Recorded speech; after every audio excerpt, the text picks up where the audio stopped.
Hello everyone, Jolene here from Bookworm Adventure Girl. Welcome back. I hope that you are all well. And if you are new, thanks so much for checking out my channel. Please hit subscribe and stick around. Today I am doing the last book haul revisit of 2022. I have 2 Decembers to look back on, and there was a lot. In December 2020, I had hauled 19 books. In 2021, I hauled 21 books. So altogether, I'm looking back on 40 books hauled. So in my revisit last year, I had read 7 of the 19, which isn't too bad. And since then, I have read 3 more, so I still have 9 to go. So I'm not going to really talk about the books I read in the last revisit. I will leave a link below so that you can see that revisit. Today I will mention those, but I'm just going to talk about the books that I've read since then and the ones that I still need to get to. So then we will take a look at how many books I have left to read from my December 2021 haul as well. So from my 2020 book haul, I had already read 7 books. The Midnight Library by Matt Haig, Where the Crawdads Sing by Delia Owens. I've also seen the movie, very good. 13 Ways of Looking at a Fat Girl by Mona Awad. The June Boys by Courtney C.Stevens. Talking Animals by Joni Murphy. And The Waves by Virginia Woolf. And Calypso by David Sedaris. So from those, there were a couple of duds. My favorite would have been Where the Crawdads Sing. So that leaves me with 12 books from the 2020 haul, and I've read 3 more since then, and none of them were amazing. I read Girl, Woman, Other by Bernardine Evaristo. I read this earlier this year with Gemma from Gem of Books, and I have to say I was expecting it to be so much better. It's received a lot of attention, a lot of hype. It was the co-winner of the Booker Prize in 2019. But this was just okay for me. I had really high hopes for this, and it ended up being one of my biggest disappointments of this year. Not because it was a horrible book, but it just didn't live up to the expectations that I had for it at all.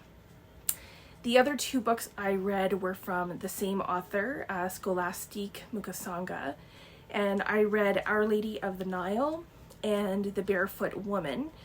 This was for the Kwibuka reads that I do every year, which is, I take some time to read books about Rwanda and written by Rwandan authors. So The Barefoot Woman is a memoir, and it's a tribute to Scholastique Mukasonga's mother. And it takes place pre-genocide, and what has stuck with me about this story is how resourceful her mother was and the ways that she thought to keep her children safe from the violence that was coming. And of the 2 books, I would say that Our Lady of the Nile has stayed with me a bit more. It's a fictional story that also takes place pre-genocide. And it takes place at a Catholic boarding school for girls. And I liked how the author created a microcosm in this setting of the anti-Tutsi mentality that was happening in the country at the time. And there are some scenes in this that have continued to stay with me for sure. So this leaves me with 9 books that I still haven't read from the 2020 haul. So we will take a look at those. I think I'm going to stick with Scholastique Mukasonga. I still have her book Cockroaches to read. So this is about someone growing up as Tutsi in Rwanda, and they are chosen by their family to be the one who will survive the 1994 genocide. So at the time, many families could only afford to send one person away, and would choose one family member to kind of put all of their hope in. So I'm hoping to read this for Kwibuka Reads this year, of course, along with a lot of other Rwandan books.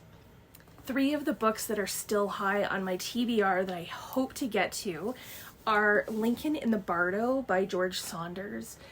I have heard really good things about this book, and this story is based on the true real-life events when Abraham Lincoln's son died.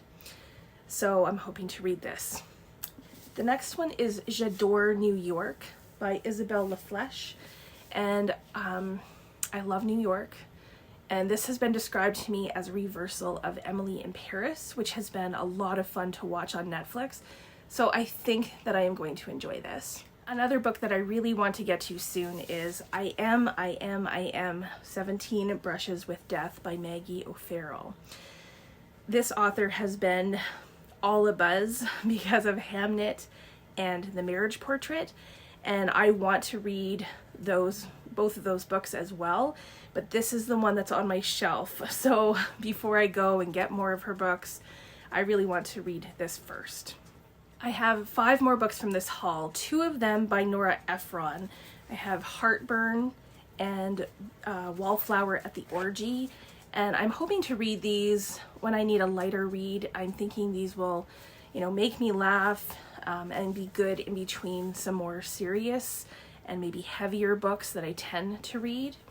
Another book that I think will be a lot of fun, even though it's about a funeral, is Annie Freeman's Fabulous Traveling Funeral, and this is by Kris Radish. I think this is going to be a fun read as Annie Freeman's friends travel across the country basically to honor her, but I'm sure that there will be the whole idea of them learning about themselves and each other too. And then the 2 books that have kind of fallen off my radar from this book haul is The Book of Night Women by Marlon James. This book has very high ratings on Goodreads. It's a coming-of-age story about Lilith and a slave revolt at the end of the 18th century. So I think it's going to be a book that I will really enjoy when I eventually do get to it. And the same, I think, is true for the last book from this haul. And this is Without You, There Is No Us, My Time with the Sons of North Korea's Elite, and this is by Suki Kim. So this is a memoir that I might put on my possibilities for nonfiction November in 2023 if I don't get to it sooner. And it is about the time that the author spent teaching English in North Korea to the sons of the ruling class. Okay, so there's a bit of work to get through this whole 2020 haul, and there's still a lot to get through from the 2021 haul as well. So from the 21 books, 4 of them I read, which were Go Tell the Bees That I Am Gone by Diana Gabaldon. Probably my favorite of those 4 would be The Talented Mr. Ripley by Patricia Highsmith.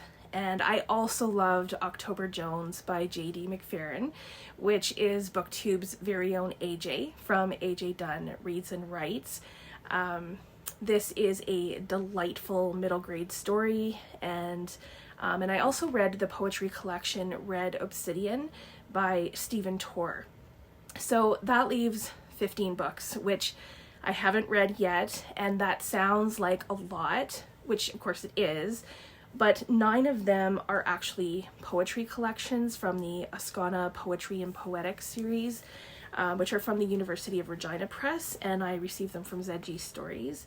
So Red Obsidian is from that collection, and ZG Stories also included this anthology called Measures of Astonishment, Poets on Poetry.